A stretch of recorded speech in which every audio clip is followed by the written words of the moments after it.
দাদি আসসালামু আলাইকুম। সালাম বাবাজি। ভালো আছেন? ভালো আছি। কি করেন আপনি? করি আমরা। ভিক্ষা করে খান। চাচির বয়স কত হবে দাদির? বিশ্বাস করতেন না তো বাবা, খুব বলেন না। ব্রিটিশের আগার বুঝেন না। ব্রিটিশের আগে? তাহলে কত হবে বয়স? 100? 150। হ্যাঁ, 150। 150 বছর আপনার? কি বলেন, 150 বছর বয়স? সত্যি তো আপনি? সত্যি সত্যি কইছি। হ্যাঁ, বললে মাটির তলে যাই। সত্যি কইছি বাবা। বাসা কোথায় আপনার? বাসা বাদাম বাগিচা। বাদাম বাগিচা? ও, তো এইদিকে কেন আসছেন? কি ভিক্ষা করার জন্য নাকি? রিক্সা কার?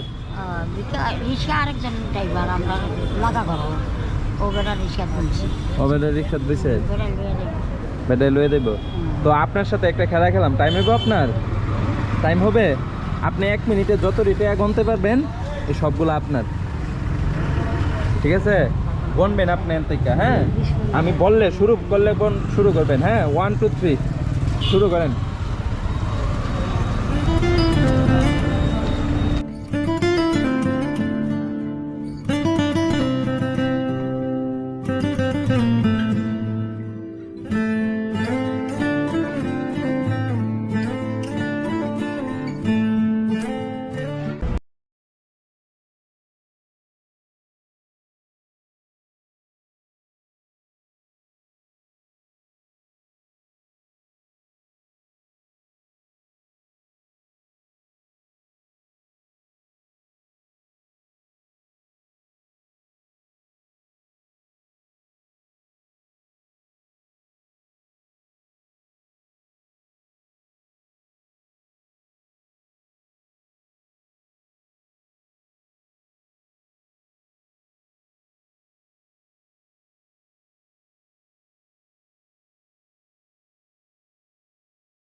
এই মানুষগুলোকে খুশি করার মধ্যে এক অন্যরকম তৃপ্তি পাওয়া যায়।